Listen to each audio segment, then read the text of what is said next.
This entire body of work is a continuation of pieces that I've made over the last few years that take contemporary objects and reform them in materials that make us think about time. And a lot of the basis of this work is really confusing this idea of growth and decay. This exhibition is also the introduction of new materials that I've been experimenting with. Oftentimes the material itself is as important as the form that it takes. I've said before that I'm not trying to paint these works to appear old or to appear as if they've had age to them. I'm actually using a material which inherently in itself conveys time and age.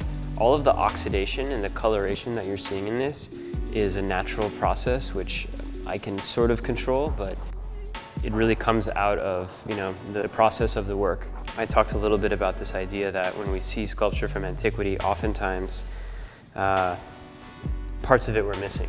So I've always imagined creating a work in which these parts were left out. Years ago, and I think it was in Greece, I saw a sculpture of a broken face like this, very similar to this.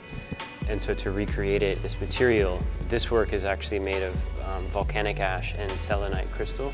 In the process, you're really able to see how these works are formed. They almost appear as if they're a state of growth. Nothing that I learned in school that taught me how to make ash and crystal form in this way. I mean, there are certain things that I've learned, certain things that I know how to do now. This work that I'm making now is work that I couldn't have made 2 or 3 years ago. I've had to go through other steps to arrive here in terms of the process. So when I first started looking at creating these works that were a kind of fictional archaeology, I wanted something in which the materiality of the thing would convey the idea in addition to the form, right? So when you look at this, it appears that it has age. The form of it reads in a certain way, but the materiality of it also has a kind of visceral quality.